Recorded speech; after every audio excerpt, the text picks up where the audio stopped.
अस्सलाम वालेकुम रहमतुल्लाहि व बरकातुहू एवरीवन। कैसे हैं आप सब? खैरियत से हैं? जैसा कि मैंने अनाउंस किया था कि इंशाल्लाह आज रात 10 बजे एक बहुत ही स्पेशल सेशन होने वाला है, बहुत ही इंपॉर्टेंट टॉपिक पे, क्योंकि इस पे बहुत क्वेश्चंस आ रहे थे कि जाहिर है कि आजकल क्वारंटाइन चल रहा है, सब लोग घर में हैं, टाइम बहुत ज़्यादा होता है, तो टेम्पटेशंस के साथ किस तरह से डील किया जाए। जाहिर है कि घर बैठ के फारिग बैठ के इंसान जो है वो किसी फितने का शिकार भी हो सकता है। तो उस हवाले से मैंने मुनासिब समझा कि मैं दावत दूं। मोहम्मद अली भाई बहुत ही अच्छे दोस्त हैं मेरे और एनएलपी ट्रेनर हैं, और इंशाल्लाह मैं जानना चाहूँगा इनसे इनके काम के बारे में भी, और इनका इंट्रो इन्हीं से खुद भी लेना चाहूँगा। और बात हम करेंगे आज के how to deal with temptations in quarantine, और जो डिजिटल एडिक्शन का एक बहुत बड़ा इशू चल रहा है बहुत प्रॉब्लम अराइज हुआ है, उसके बारे में माशाल्लाह ट्रेनिंग भी ली हुई है अली भाई ने। तो विदाउट फर्दर डिले सबसे पहले तो मैं सलाम कहूँगा, अस्सलाम वालेकुम रहमतुल्लाहि व बरकातहू। वालेकुम अस्सलाम वरहमतुल्लाहि अलैहि। कैसे हैं आप? खैरियत से हैं? शुक्र है, आप सुनाए अली भाई, कैसे हैं आप? खैरियत से हैं? अल्लाह का करम यार, अल्लाह का करम, अल्हम्दुलिल्लाह बेहतरीन, getting better every day, enjoying this time with me. जो और मेरे विद माय फैमिली, जो अल्लाह सुब्हानहू तआला ने मुझे एक time to think and ponder दिया and to learn new things and to implement them. बहुत जबरदस्त, बहुत जबरदस्त, जबरदस्त। तो अली भाई आपका माशाल्लाह जो फील्ड है माइंड साइंसेस की और एनएलपी की, उसके बारे में थोड़ा सा बताइएगा क्विकली। और ये जो आपने ट्रेनिंग ली है शेख वाइल इब्राहिम से डिजिटल एडिक्शन के ऊपर, तो आपका क्या एक्सपीरियंस रहा है? क्या माशाल्लाह आप काउंसलिंग कर रहे हैं आजकल, और पाकिस्तान में क्या देखते हैं आप इस इशू के हवाले से? लेकिन पहले अपना थोड़ा सा तारुफ भी करवा दीजिएगा। जी। मैं अली ओरिजिनली मैकेनिकल इंजीनियर, आपकी तरह हम लोग भी इंजीनियरिंग के फील्ड से ही हैं। उसके बाद मैंने सही। 8 साल लगाए ऑयल एंड गैस में, श्लम्बरजे और शेल के साथ। फिर मेरा जबरदस्त। 13 इयर्स का रिटेल का बिजनेस था मेरा मिडल ईस्ट में। I had over 70 outlets in middle east, in almost every mall अल्हम्दुलिल्लाह। उसके बाद एक्सीलेंट। फिर मैं पिछले कई सालों से अब जो है ये माइंड साइंसेस के फील्ड में आया, और आया और आया और आता ही जा रहा हूँ। मुझे समझ ही नहीं आ रही, ये इतना बड़ा फील्ड है कि हम इंजीनियरिंग पढ़ते हैं ना तो 5 साल में डिग्री खत्म हो जाती है, 4 साल में। डॉक्टर बनते हैं तो 5 साल में। ये माइंड हम्म। साइंसेज एक ऐसा फील्ड है कि हर साल मिनट में, हर साल में एक नई चीज खुल के सामने आ जाती है। इस हम्म। समुंदर को कूजे में बंद करने की कोई कोशिश कर ही नहीं सकता। सो बिल्कुल ठीक। अल्हम्दुलिल्लाह ये चल रहा था। अली, आपने जो सवाल पूछा, मैं एक्चुअली तो डील ये थी कि पहले मैंने आपसे एक सवाल पूछना था, लेकिन चले आज आपने पहल कर दी, मैं दूसरा सवाल पूछूंगा। चले आप मैंने भी बता दें, आपसे मेरे और भी बड़े सवालात हैं, लेकिन आप बीच में पूछ लीजिएगा इंशाल्लाह अपना सवाल। इंशाल्लाह इंशाल्लाह। तो मैं लाइटर नोट पे बात कर रहा था, because I always believe in having fun in the conversation, otherwise तो फायदा ही नहीं होता ना। तो बिल्कुल। अली, मैं डॉक्टर जब शेख वाइल से जो मेरी ट्रेनिंग हुई अल्हम्दुलिल्लाह, I think that was a real eye opener, because being an NLP trainer, मैं एनएलपी ट्रेनर हूँ, बॉडी लैंग्वेज, पाकिस्तान का पहला बॉडी लैंग्वेज मास्टर ट्रेनर हूँ। मैं Silva ultra mind ESP, which is awakening of your six sense, उसका hmm. Instructor हूँ। मैं life coaching, career coaching, बल्कि अब मैं कहता हूँ कि I am human engineer and a change agent. तो मैं ये हम्म। सारी चीजें कर रहा था, लोगों के साथ सेशंस कर रहा था। मेरे पास केसेस पहले भी आते थे, ये विजुअल एडिक्शन के, आप डिजिटल एडिक्शन कह लें या विजुअल एडिक्शन कह लें, या मुझे पता नहीं कि वो लफ्ज हमें ओपन बोलने की इजाजत है या नहीं है, लेकिन ये है कि वो हम्म। एक इनअप्रोप्रिएट इमेज एडिक्शन कह लें, हम उसको ज्यादा जी। वो अप्रोप्रिएट वर्ड हम्म। रहेगा। सो हम्म। वो इनके केसेस मेरे पास पहले भी आ रहे थे, और मैं उनकी अल्हम्दुलिल्लाह अपनी एनएलपी के थ्रू बहुत सारी चीज़ों की हेल्प कर रहा हूँ, और अभी भी मैं बहुत सारी एनएलपी यूज़ करता हूँ, उसके अंदर बहुत सारी ट्रेड टेक्निक्स। लेकिन शेख वाइल के साथ जो काम करने का मज़ा आया, उसमें सबसे बड़ी चीज़ ये थी कि एक focused, concentrated effort and understanding of an issue. और मज़े की बात अली, मैं आपको बताऊं कि अल्हम्दुलिल्लाह वो ट्रेनिंग मैंने अकेले ने हासिल नहीं की। मेरी बेगम, मेरी दोनों बेटियां, मैंने अपने बड़े बेटे को, छोटा बेटा बहुत छोटा है इसलिए उसको नहीं हम्म। कराई, लेकिन मैंने सबको साथ बिठा के पूरी फैमिली को मैंने ये ट्रेनिंग कराई, बिकॉज मैं ये समझता था कि जिस तरह की मैं चीज़ों को फेस कर रहा था, लोगों के इश्यूज के साथ मैं डीलिंग कर रहा हूँ, उसमें मेरा ये ख्याल है कि ये एक ऐसा अवेयरनेस थी, और कुछ हो या ना हो, एक अवेयरनेस है। आप बिल्कुल बिल्कुल। अगर अवेयर होकर कोई काम करते हैं ना, then you at least know what you are doing. So hmm. Sheikh Wael के साथ अल्हम्दुलिल्लाह काम करके एक डिफरेंट अंडरस्टैंडिंग बनी कि यार ये इशू जो है ना ये कितने बड़े लेवल पे है। मुझे ये तो था कि ये इशू बड़ा है, लेकिन इतना बड़ा है ये अंदाजा नहीं था। जिस तरह के facts and figure Sheikh Wael ने हमारे साथ शेयर किए और अल्हम्दुलिल्लाह जो टूल्स एंड टिप्स दी, और एक बहुत बड़ी मिसअंडरस्टैंडिंग लोगों में थी कि जी आपने किसी को अगर शेम करना है और रिलीजन के हवाले से उसको शेम करेंगे तो शायद वो ये काम छोड़ देगा। उन्होंने शेख वाइल ने एक बड़ी प्यारी बात की, उन्होंने कहा इसका रिलीजन से कोई ताल्लुक नहीं है। आप रिलीजन के अच्छा। जरिए लोगों को शेम अगर करने लग जाएंगे तो आप उनको इसके अंदर और ज़्यादा घुमा देंगे। क्यों? क्योंकि वो लोग ये समझने लग जाएंगे यार ओहो अब हमारी बचत तो हो नहीं सकती, माफ़ी तो हमें मिलनी नहीं। तो वो लोग जो है ना वो अनफॉर्चुनेटली मायूसी की तरफ चल पड़ेंगे। सो वो कॉन्सेप्ट्स के रिलीजन के ऊपर अगर हमने बिल्ड भी करना, religion is an important part of this recovery process, but it is one of the BRICS in the block, और ब्लॉक बिल्डिंग ब्लॉक है। It is not the icing on the cake. It is the most important aspect. Once you are, you're on that path and you have recovered fully, then that वो जो है ना आपको religion की तरफ जाना वो बहुत हिफाजत देगा। लेकिन हमारे यहाँ जो काम हो रहा था जिसकी वजह से मैं ख्याल मैं भी शायद कभी ये गलती कर रहा था, जो शेख वाइल ने मेरी करेक्ट की, कि हम जब लोगों को ये कहने लगे थे ना कि ओए होए तुम्हें नहीं पता तुम कितना बड़ा गुनाह कर रहे हो, अल्लाह तुम्हें छोड़ेगा नहीं। तो वो जो एक फियर मॉन्गरिंग का जो एक कॉन्सेप्ट था रिलीजन से रिलेट करके लोगों के साथ, वो क्लैरिटी मुझे मिली कि उसके अलावा भी और तरीके हैं जिनसे इंशाल्लाह हमने लोगों की हेल्प करनी है। बिल्कुल सही, बिल्कुल सही। इस वक्त मैं जो अगर आपको केसेस के लिए स्टोरी सुनाऊं तो मेरा ख्याल है कि मेरे रोंगटे खड़े होते हैं।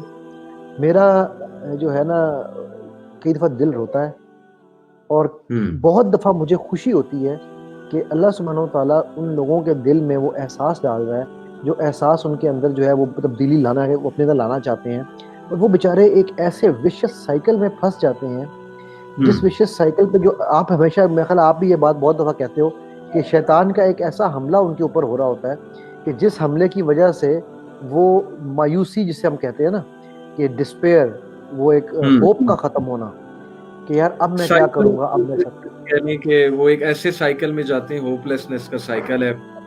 बिल्कुल होपलेसनेस। और उसके बाद फिर वो देखो लोगों की ना कुछ किस्में हैं, उनमें से जो एक थॉट प्रोसेस की एक किस्म है होपलेसनेस के बाद जो अगली जो है किस्म है वो ज्यादा खतरनाक है, जिसे कहा जाता है वर्थलेसनेस।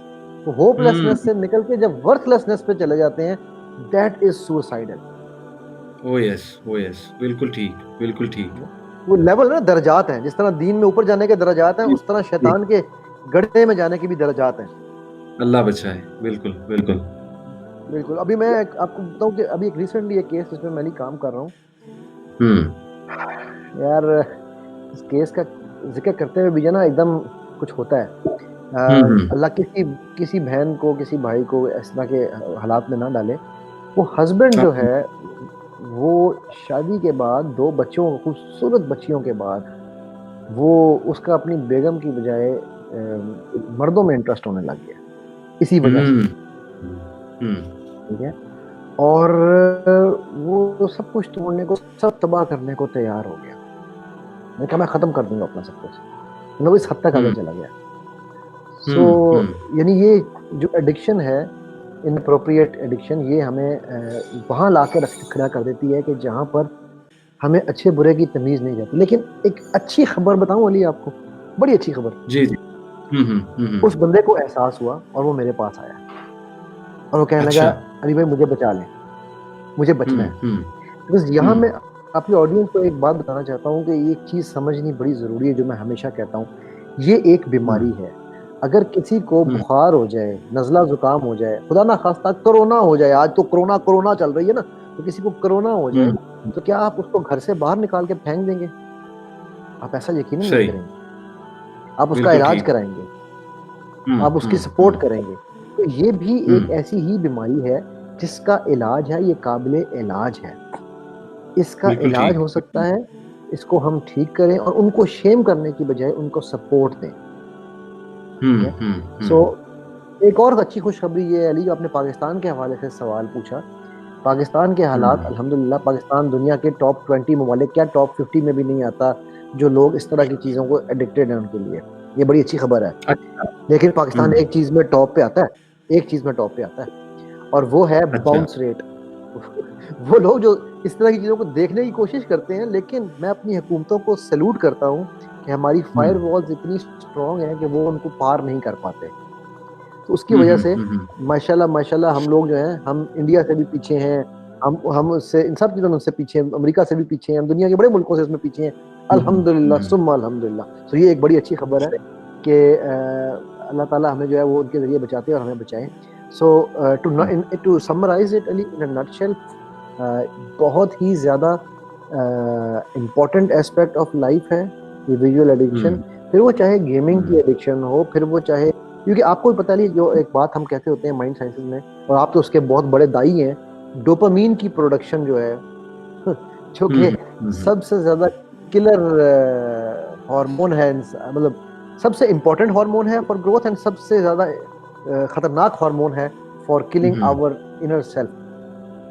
तो वो ये जो स्क्रीन्स है ना, ये जो हर एक सेकंड के बाद हम इन स्क्रीन्स को देखते हैं, उन स्क्रीन्स को देखने की जो एडिक्शन है ना, वो उसमें डोपामीन जो है वो बड़ा मेरे से बेहतर अली आप उसको ज्यादा एक्सप्लेन करेंगे डोपामीन को बनके। बिल्कुल ठीक, बिल्कुल ठीक। तो ये माइंड साइंसेस जो माशाल्लाह आपका सब्जेक्ट है और एनएलपी जो आपका सब्जेक्ट है, इसमें कुछ इसके हवाले से कुछ टिप्स बताएं कि एक बंदा अगर खुदा ना खास्ता टेम्प्ट हो रहा है, टेम्पटेशंस की साइंस पे मैं सवाल करना चाह रहा हूँ, साइंस ऑफ टेम्पटेशंस। टेम्पटेशंस क्यों होती हैं इंसान को, और टेम्पटेशंस कंट्रोल करने में फेल क्यों हो जाता है इंसान, इसको जरा आप एक्सप्लेन करें माइंड साइंसेस के हवाले से। अली मैं इसमें दो चीजें करूंगा।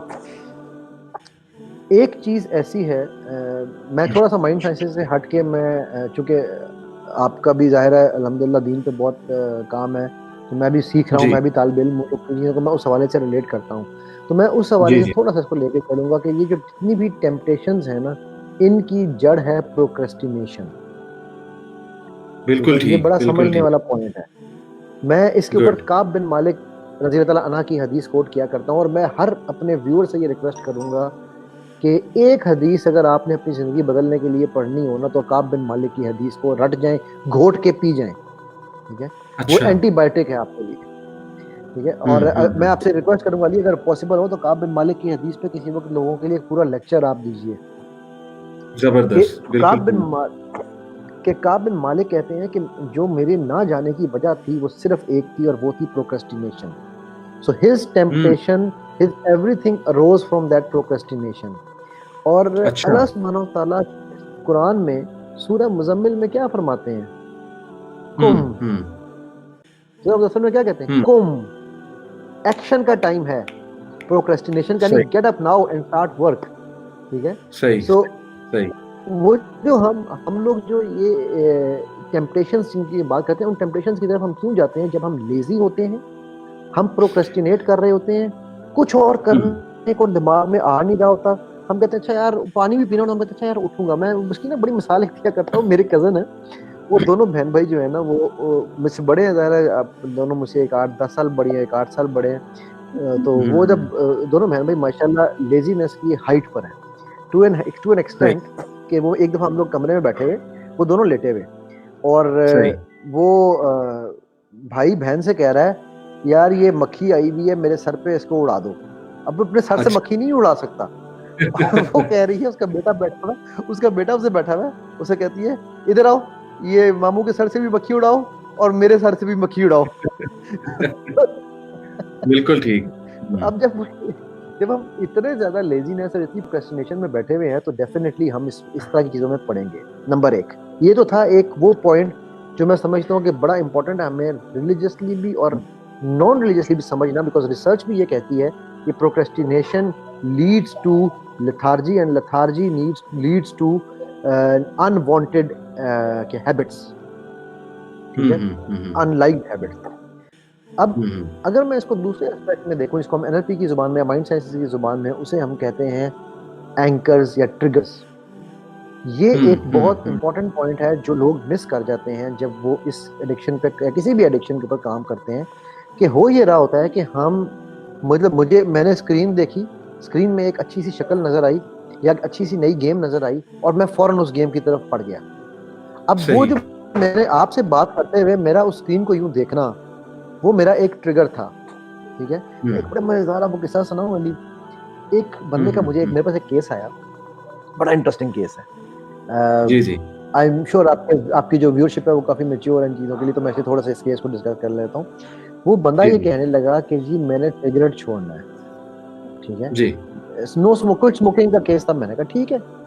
अच्छा, अब वो क्विट स्मोकिंग के लिए उसने मुझे क्या किया, उसने मुझे कहा कि मैं जब उसकी, जो आप अभी बात करते हैं ना कि वो क्यों लोग जाते हैं इसकी तरफ, तो मैं उसके ट्रिगर्स सही या उसके एंकर्स को ढूंढना शुरू हुआ कि वो क्यों जा रहा है। You will be amazed to find out उसका एंकर था लड़की की आवाज। सही वो कहता था कि मैं जैसे ही चाहे फोन पे लड़की की आवाज सुनूं, चाहे मैं सामने सुनूं, मैं कहता तो लड़कियां तो बेतहाशा गुजर रही हैं और वो बातें भी कर रही होती हैं। कहता नहीं, जब वो आवाज मेरे से बात कर रही होती है तो मेरा दिल करता है मैं सिगरेट पीऊं। No, does it make any sense? It does not make any sense, right? That is why it is an anchor, it's a trigger. So हमारी भी बिल्कुल यहाँ पर ये बहुत सारे लोग जो इस चीजों में पड़े हुए हैं, उनकी वजह होती है कि उनके सेंसलेस ट्रिगर्स हैं, जिनकी एक्चुअली कोई हकीकत नहीं होती, लेकिन वो समझ रहे होते हैं कि यार ये हमारा ट्रिगर है, और उनका जो इनर कॉन्शियस है। अच्छा, एक और मैं आपको लिए मजेदार चीज बताऊं कि जो आपकी जो विजुअल एडिक्शन है, ये आपके ब्रेन में फिजिकल डैमेज करती है।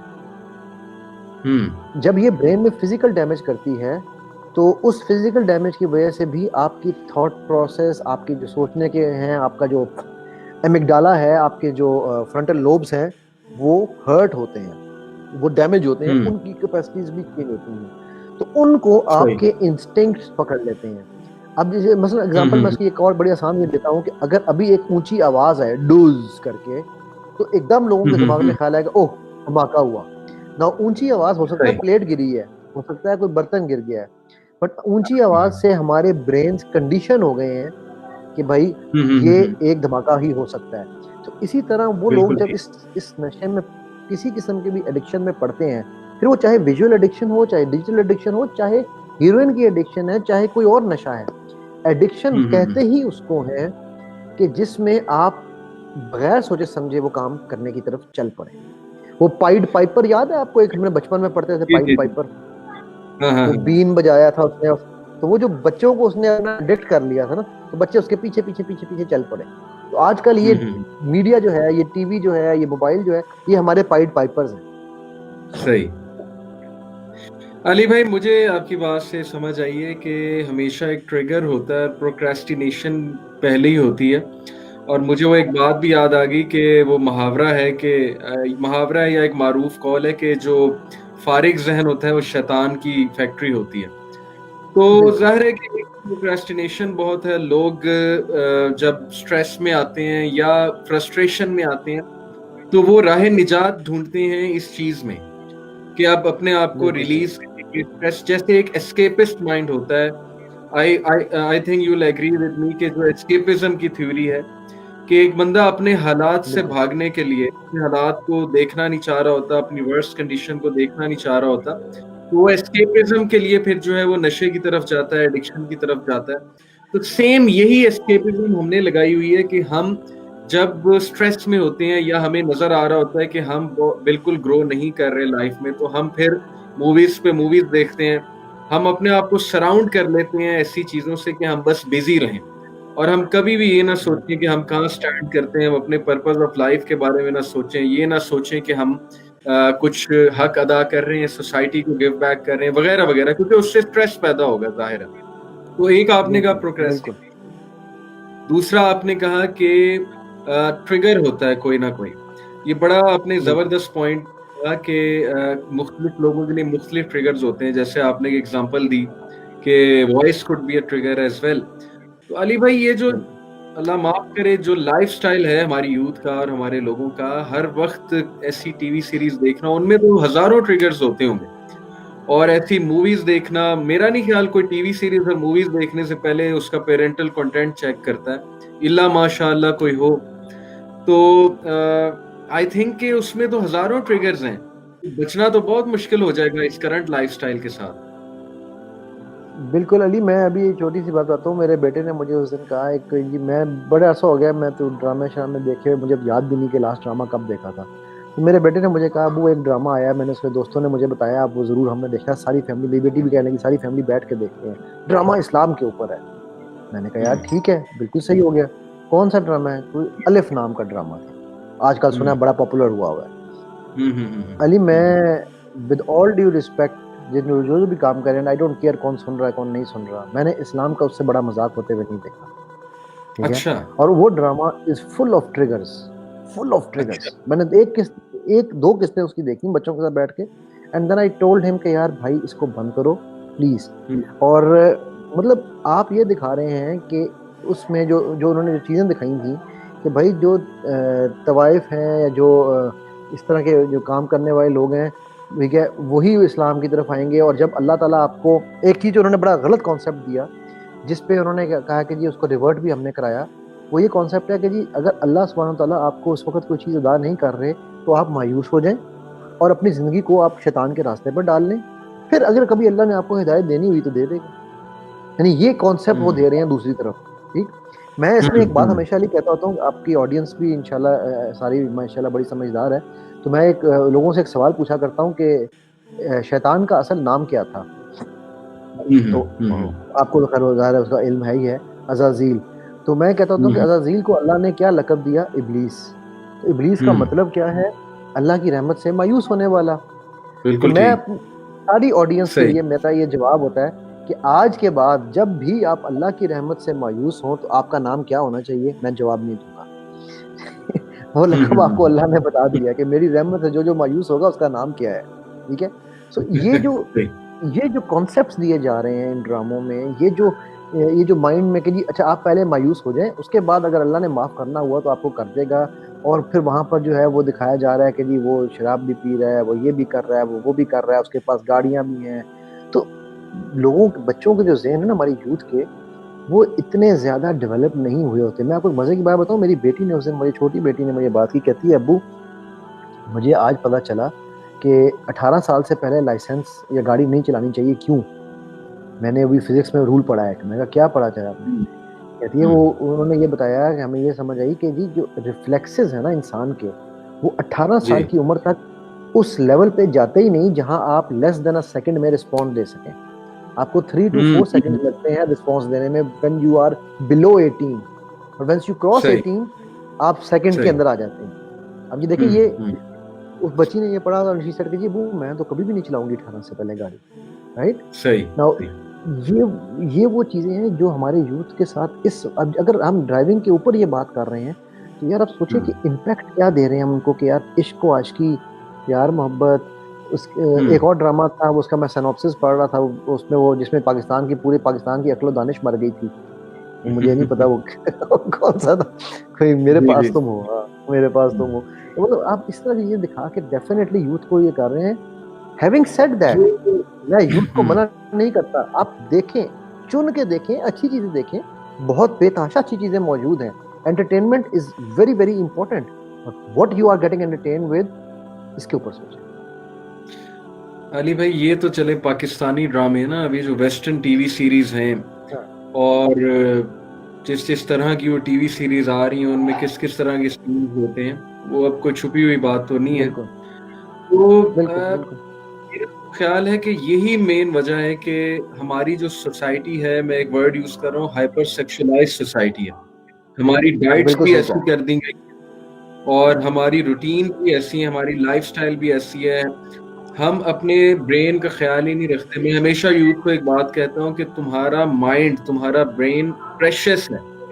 तुम एक प्रेशियस चीज को कैसे गंद दे सकते हो? तुम जब अपने पेट का इतना ख्याल रखते हो कि पानी देख कर पीते हो और तुम खाना देख कर खाते हो क्योंकि तुम्हें पेट का पता है कि पेट अफेक्ट होता है, तुम अपनी सोल को और अपने माइंड को गंद कैसे दे सकते हो? ऐसी एंटरटेनमेंट कैसे दे सकते हो जो तुम्हारे प्रेशियस माइंड को, जो कि ऐसा माइंड है जो बहुत बड़े बड़े काम कर सकता है, उस माइंड को तुम इतनी घटिया किस्म की एंटरटेनमेंट दे रहे हो और सोच भी नहीं रहे हो कि मैं क्या देख रहा हूँ, मैं क्या कर रहा हूँ। तो मेरे तो ख्याल में कि ये भी बहुत बड़ी वजह है। तो मेरा आपसे क्वेश्चन ये है कि आज जो करंट टाइम चल रहा है क्वारंटाइन में, अल्लाह ना करे कोई एडिक्ट हो चुका है इस चीज का, उसको बहुत टेम्पटेशंस आती हैं, वो टेम्प्ट होता है बहुत ज्यादा, तो उसको क्या लाइफस्टाइल अडॉप्ट करना चाहिए करंट टाइम में, और आप क्या टिप्स देंगे ऐसे इंसान को जो फाइट कर रहा है इस फितना को, करना चाहता है? अली, मैं एक चीज़, जब भी मेरे पास केसेस आते हैं तो मैं उनको दो चीज़ें जो है ना उनके लिए, मेरे लिए बड़ी मस्ट होती हैं उन केसेस को ये डील करने के लिए, और मैं केस वही लेता हूँ जो पहले इन दो चीज़ों पे काम करे। पहली चीज़ ये है कि एक काम जो कि बज़ाहिर बड़ा मुश्किल लगता है, ठीक है, बट वो काम सबसे आसान है जब आप करने लग जाएं। अपनी ज़िंदगी के 24 घंटों को 15 मिनट में डिवाइड कर लें। अब फॉर एक घंटे में 4-15 मिनट हुए। फॉर एग्जाम्पल, आप बाथरूम गए हैं, आप लिखें जी पहले, और आपने 1 घंटे के बाद आप बाहर निकले हैं, तो आप लिखें मैं पहले 15 मिनट जो है वो अंदर सिर्फ मॉडलिंग करता रहा अपने साथ में, ठीक है। अगले 15 मिनट मैंने शावर लिया, उससे अगले 15 मिनट जो है मैंने कपड़े बदले, उससे अगले 15 मिनट जो है ना वो मैं रीमॉडल करके अपने बालों को ही संवारता रहा।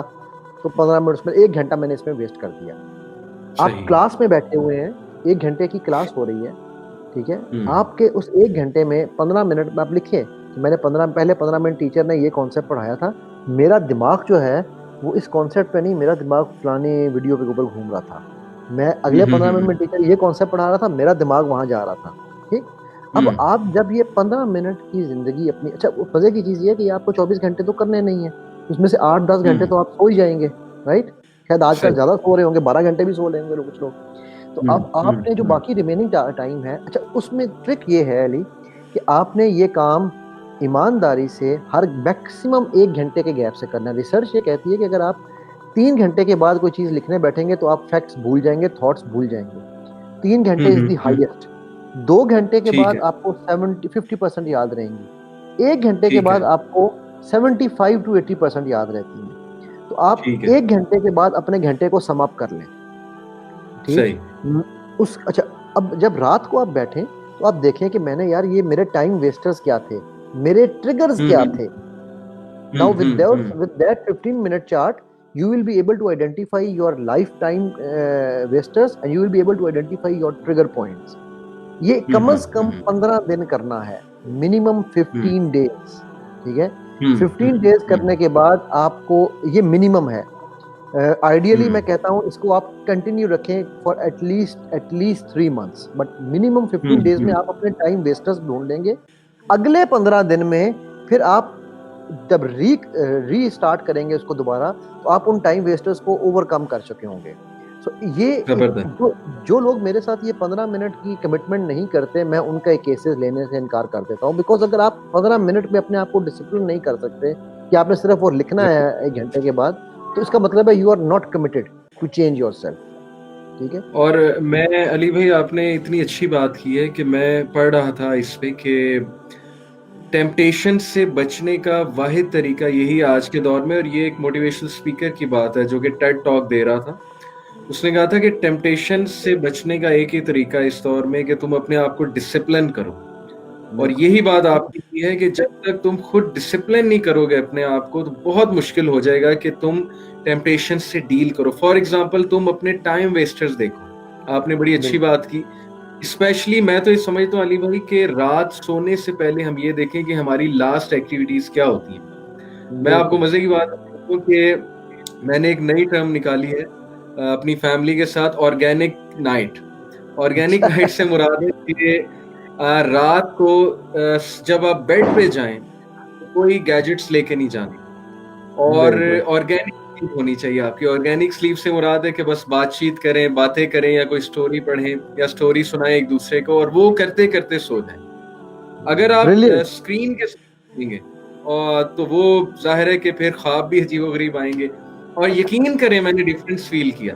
मैंने ऑर्गेनिक स्लीप लेकर देखा और इनऑर्गेनिक स्लीप लेकर देखा, और जमीन आसमान का फर्क है। बहुत बरकत वाली नींद, बहुत जबरदस्त नींद। तो मसला ये है कि जब हम इतने एडिक्ट हो चुके हैं स्मार्टफोन के साथ कि हम रात सोने से पहले 2-2, 3-3 घंटे वो यूज करते हैं, और उसके बाद जब आंखें लाल हो जाती हैं, मतलब हमारी बॉडी हमसे मिन्नत समाजत कर रही होती है कि मुझ पे रहम करो, अब सो जाओ। तब हम सोते हैं। तो आई थिंक कि ऐसा इंसान जो डिसिप्लिन ही नहीं कर पा रहा अपने आप को, वो तो बहुत जबरदस्त तरीके से प्रोन है टेम्पटेशंस के लिए। स्पेशली देखें, वाईफाई 24/7 ऑन है, स्मार्टफोन उसके पास है, अकेला कमरा उसके पास है, बहुत मुश्किल हो जाएगा उसका बचना अगर वो डिसिप्लिन नहीं कर रहा और वो अपने टाइम वेस्टर्स नहीं देख रहा है। तो ये बड़ी जबरदस्त टिप आपने दी कि वो अपने टाइम वेस्टर्स देखे, और ये जो 15 मिनट रूल आपने बताया, इसके अलावा क्या आप उसको एडवाइस करेंगे ऐसे बंदे को? डिसिप्लिन भी हो गया और साथ साथ वो क्या? अच्छा, उसके साथ जो है वो दूसरा काम बहुत इम्पोर्टेंट जो है अली, वो है कि वो अपने जो उसके जो ट्रिगर्स हैं उनको आइडेंटिफाई कर लिया है अगर उसने, तो वो उन ट्रिगर्स हम्म, को अवॉइड करे, नंबर 1। एंड नंबर 2, एक बड़ी हम्म, ही छोटी सी टिप देने वाला हूँ। जिस तरह हम्म, डिप्रेशन में होता है ना, हमारे एनएलपी में ये कहते हैं कि जी your physiology determines your psychological abilities as well. It is, you can बिल्कुल। एक्चुअली रिवर्स द प्रोसेस, ठीक। हम्म, सो हम्म, अभी हम्म, जब मैं अपने आप को एनालाइज कर रहा हूँ, फॉर एग्जांपल मैं अभी यूं करके बैठा हूँ और यूं बैठ के मैं स्क्रीन देख रहा हूँ, ठीक। हम्म, अब मैं व्यू बिल्कुल यूं स्क्रीन के अंदर घुसा हुआ हूँ। अब हम्म, मेरे अगर जब भी मैं आंखें बंद करके अपने आप को विजुलाइज करूंगा कि मैं स्क्रीन किस तरह से देखता हूँ, तो मैं अपने आप को ऐसे ही बैठा हुआ पाऊंगा। Now at that time what I need to do is, अगर मैं ऐसे बैठ के स्क्रीन देख रहा था, I just shift myself like this. अब जब मैंने ये हम्म, शिफ्ट डाला अपने अंदर, या लाइक दिस, या हम्म, लाइक दिस, जब मैंने ये शिफ्ट डाला अपने अंदर, तो मेरे माइंड में जो प्रोसेस चल रहा है, because mind can not differentiate between fiction and reality, ठीक। तो सही। माइंड में ये चल रहा है, ओहो यार ये इंटरेस्टिंग चीज नहीं है। इंटरेस्टिंग चीज के लिए तो हम्म, यूं बैठना पड़ता है, हम्म, राइट।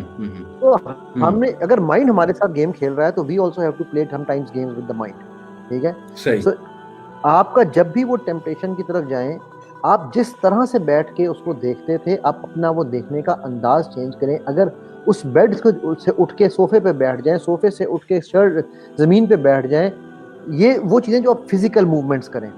उसके बहुत अलावा जबरदस्त। उसके अलावा जो है, आप एक और काम जो बड़ा मजेदार कर सकते हैं ना, आप आजकल चूंकि हम लोग घर पे हैं, आप अपने अकेले कमरे में ना सोएं। बिल्कुल ठीक। आप अगर भाई हैं तो भाई के साथ सो लें, नहीं है तो आप अगर भाई नहीं है, वो आप वाले साहब के साथ सो लें। अगर वो भी नहीं है, किसी वजह से नहीं सो सकते हैं, तो आप कोशिश करें कि आप हॉल में आके सो लें। हम्म, हम्म, हम्म, आपको कोई घर में अपने बहन भाई है ना, कोई आपको मना तो नहीं करेगा, आप हॉल में आके सो जाएं, बिल्कुल ठीक। ठीक है। तो अपनी जो है वो, अच्छा एक काम और ये करें कि अपने आप को स्टडी में, स्टडी इसलिए कहता हूँ कि इल्म जो है ना, इल्म हमारे लिए सबसे बड़ी की है। सो आप, मैं जी। ये नहीं किसी को कहता कि भाई आप कुरान पढ़ो, मैं ये भी नहीं कह सिर्फ, और मैं ये भी नहीं कहता कि आप सिर्फ हदीस पढ़ो। मैं कहता हूँ यार, जो आपको पसंद है ना, कोई एक चीज ले लो और उसको पढ़ना शुरू करो। अपने आप को आंखों के जरिए माइंड को इतना थका दो, क्योंकि आंखों नहीं देखना ना सब कुछ, विजुअल चाहिए ना उसको। आप रीडिंग जब कर रहे जी। हो, रीडिंग से अपने माइंड को इतना थका दो कि उसके बाद उस आंखों में खुलने की हिम्मत ना हो माइंड के, यार बस हुन और चीज नहीं देखनी, नो स्क्रीन नो नथिंग, अब सोने दो मुझे। तो जिस तरह हम फिजिकल एक्टिविटी करके थकते हैं ना, बॉडी को थकाते हैं, तो उस तरह आप माइंड को भी थका सकते हैं सही। By providing an alternate visual. बिल्कुल ठीक। तो ये 2-3 बेसिक टिप्स हैं जो मेरे ख्याल है ये इस्तेमाल किए जा एक सकते हैं। माशाल्लाह बहुत ही प्रैक्टिकल टिप आपने बताई कि पोजीशन चेंज करना अपनी, बल्कि आपने कहा कि अपने रूम को चेंज करना, अपनी स्लीपिंग पोजीशन को चेंज करना, अपने मैट्रेस को चेंज करना, बिल्कुल। और इंसान को ये देखना चाहिए कि कहाँ पर बैठ के उसे टेम्पटेशंस वगैरह से डील करना पड़ रहा है, उस पोजीशन को चेंज करना। ये भी बहुत प्रैक्टिकल टिप है, बहुत ज़बरदस्त बात आपने की। और आपने ये भी कहा कि जाहिर है कि इंसान को ये भी देखना पड़ेगा कि उसकी लाइफ में डिसिप्लिन कितना है, और बिल्कुल। वो टाइम वेस्ट को किस तरह से रिप्लेस कर रहा है प्रोडक्टिव एक्टिविटीज से। जैसे आपने कहा कि कोई रीडिंग की एक्टिविटी शुरू कर सकता है, अपने आंखों को इतना थका सकता है कि जाहिर है कि उसमें वो एनर्जी ही ना रहे। तो हैविंग सेड इट अली भाई, जो बेबस हो चुका है, ये तो हम बात हम्म। करें ना, जो सेल्फ मोटिवेट कर सकता है अपने आप को बंदा। कुछ लोग की ईमेल्स आती हैं, मतलब मुझे पढ़ के दुआ ही निकलती है उनके लिए कि वो बेचारे कह रहे होते हैं कि हम बेबस हो चुके हैं इस चीज के आगे, और हमसे ये चीज नहीं छूट रही। Addiction of all screens, let's say laptop हो गया, स्मार्टफोन हो गया, LED is also a screen, और उस हम्म। स्क्रीन पे जाके they are not involve in good stuff. So वो जो बेबस हो चुके हैं उनको कैसे मोटिवेट किया जाए, वो कैसे इस सर्कल से बाहर आए? जैसे आपने कहा ना, वर्थलेसनेस की सिचुएशन पे जो पहुंच चुका है, उसके लिए क्या टिप है आपके पास? अली, उसके लिए सबसे पहली टिप तो मेरी दोस्तों से और घर वालों से। अगर वो ज़ाहिर है वो अपने फैमिली से तो ये चीज़ें शेयर नहीं कर सकता होगा, तो वो शेयर करता होगा अपने दोस्तों के साथ। तो मेरी दोस्तों जी से जी पहली रिक्वेस्ट ये है, उन सब जी दोस्तों हाँ। से कि जिनके सर्कल में ऐसे लोग हैं, कि यार आपका दोस्त बीमार है, उसको बीमार जान के उसको आप हेल्प करें। उसकी बजाय इसके कि आप उसकी हम्म मिज़री में इज़ाफ़ा करें, उसके साथ उसको रिडिक्यूल करके, उसको टॉन्ट करके, उस पे हँस के, ठीक है? मैं मतलब मेरे पास एक केस हम्म आया है एक बंदे का अली, बड़ा इंटरेस्टिंग केस था कि उसको वो बेचारा बिल्कुल जो है ना इस हद तक हो गया हुआ था कि उसकी मैरिड लाइफ भी तबाह हो चुकी हुई थी, सब कुछ। तो मैंने उससे पूछा, मैंने कहा यार कि तुम इसमें ज़्यादा कैसे घुसे? इतने ज़्यादा हम्म डीप कैसे चले गए? और वो इस लेवल पे चला गया था कि he actually not wanted to, he was almost going to start as one of those models to be on the other side of the screen, ठीक है? तो मैंने उससे पूछा कि तुम इस लेवल तक कैसे पहुँच गए? वो कहता है, हम्म सर बात ये है, सीधी-सी बताऊँ, कि सैटिस्फैक्शन कभी नहीं थी, तंग भी बहुत थी। 2-4 सही। दोस्त थे, ठीक है? हम्म उन दोस्तों से बात हुई, उन्होंने मुझे इतना कुछ ज़लील करना, इतना मेरा मज़ाक उड़ाना कि तुझे तो ज़बान पे हावी नहीं रहता, तू तो है ही है ना, पागल है, यू आर सिक, ये देखो यार ये जाहिल है। तो मैंने कहा यार ठीक है, फिर मैं जब ऐसा ही हूँ तो फिर मैं यही करता जाता हूँ, वो यही करता ही जाता हूँ, करता ही जाता हूँ। सो आपका जो सर्कल ऑफ सपोर्ट है ना, सबसे पहले आपकी फैमिली होती है, उसके बाद आपके फ्रेंड्स होते हैं। तो आपका सर्कल ऑफ जबरदस्त। सपोर्ट बहुत स्ट्रेंथन होना गुड। चाहिए। उस सर्कल ऑफ सपोर्ट के पास जाएँ, आप भी जाएँ, और वो सर्कल ऑफ सपोर्ट को भी चाहिए कि वो देखे आप बाथरूम में टाइम ज़्यादा गुज़ार रहा है। बच्चा अगर कमरा बंद करके जो है वो जो है बार-बार वो अंदर बैठ जाता है, तो there is something not right going on. उसके ऊपर जबरदस्त। और एक practical trip for parents, invest करें अपने बच्चों की तालीम पर, अपने बच्चों की हम्म सिक्योरिटी पर। मेरे फ़ोन में मैंने एक ऐप डाली हुई है, जिसमें मेरे बच्चों के वो हम्म फ़ोन जो कुछ वो देख रहे होते हैं, अच्छा मेरे बच्चों को एक बात पता है कि मैं हम्म उनके ऊपर स्पाइंग नहीं कर रहा। आई डू नॉट स्पाई, मैं उनके मैसेजेस नहीं पढ़ता, हम्म ठीक है? मैं उसको हम्म मैं उनके वो चीज़ें नहीं देख रहा होता, लेकिन वो जिस साइट पर जाते हैं, जिस लिंक को खोलते हैं, उनकी एक-एक रिपोर्ट मेरे पास आ रही होती है। कई दफ़ा अभी मेरा बेटा आया था थोड़ी देर पहले, "अब्बू वो इंस्टाग्राम का टाइम खत्म हो गया, आज छुट्टी है ना, थोड़ा-सा आधा घंटा और बढ़ा देना प्लीज़।" ठीक? Now we have this discussion कि ठीक है बेटा, this is for your benefit. अच्छा मेरे चूँकि बच्चों ने सबने खुद भी ये कोर्स किया है, सो दे अंडरस्टैंड कि यार यहाँ पे हम पढ़ ना जाएँ। They have also, happily accepted this thing as well. देखिए, I have invested, I have spent money on that app. So अब लास्ट चीज़ जो इम्पोर्टेंट होगी, आप खुद भी और अपने बच्चों के लिए, अपने घर वालों के लिए, उनके इल्म के लिए, उनकी ट्रेनिंग, इसके बाकायदा सेशंस होते हैं, इसका इलाज हो सकता है। मैं ये नहीं कहता मेरे पास आएँ, लेकिन मेरी तरह के और भी यहाँ पर एडिक्शन थेरेपिस्ट बैठे हुए हैं, जो स्पेशली विजुअल एडिक्शन के ऊपर इलाज करते हैं। आप उनके पास जाएँ और उनसे प्लीज़ जाकर ये मत कहें कि मुफ्त में मेरे बच्चे का इलाज कर दो। मुफ्त में तो आपका बच्चा गलत हम्म काम में भी नहीं पड़ा था। अब मुझे बड़े सही। टिपिकल आता है, सर मैं अपना ठीक होना चाहता हूँ, लेकिन मैंने तो ये तो सारी चीज़ें मैंने फ्री में देखी हैं। तो मैं उनको पता है क्या जवाब देता हूँ? मैं कहता हूँ बेटा आपने फ्री में कुछ नहीं हम्म देखा। आपने अपना पैसा बर्बाद किया जब आपने इंटरनेट का पैकेज लिया। आपने मोबाइल लिया, पैसा बर्बाद किया। आपने वीडियो ऊपर जाने की टाइम पे गए, आपने अपनी मेहनत और टाइम बर्बाद किया। सो आपने और अपनी सेहत खराब कर रहे हैं, जो दवाइयाँ आप खा रहे हैं, वो दवाइयों की वजह से अब आपकी सेहत के ऊपर जो हो रहा है, ये आपका पैसा लग रहा है। सो आपने मुफ्त में कोई एंटरटेनमेंट नहीं ली, आपने बहुत कुछ कुर्बान किया है, पैसे भी दिए हैं, फिज़िकली भी दिए हैं, मेंटली भी दिए हैं। अब आप इस चीज़ की वजह से कि जी इसको सही। ठीक होने के लिए मुझे किसी के पास जाने की क्या ज़रूरत है, इसको अपना स्टम्बलिंग ब्लॉक मत बनाएँ। हम्म और दोस्तों, यहाँ पे अब्दुल्ला ने सवाल पूछा है कि जी मसला ये है कि in some cases friends are the ones who are encouraging this stuff, and even one guy told me that his trigger was his friend. मैंने यही बात आपको कहने वाला था कि ये जो आपने बड़ी जबरदस्त बात बताई कि आपका स्पोर्ट का सर्कल जो है, जो बंदा इस हद तक चला गया ना कि होपलेस हो गया, वर्थलेस फील करता है, तो वो अपने स्पोर्ट्स सर्कल को ढूंढे। लेकिन वो उसकी वाली बात है, अब्दुल्ला वाली, कि फैमिली तो होती है सपोर्टिव, हमेशा ही होती है। और in case of married people, आपका पार्टनर सपोर्टिव होना चाहिए, उसको बहुत ऑफेंड ज़्यादा। नहीं होना चाहिए, क्योंकि कॉमन चीज हो चुकी है, वो फिर ऑफेंड होके डिवोर्स भी डिमांड कर लेते हैं।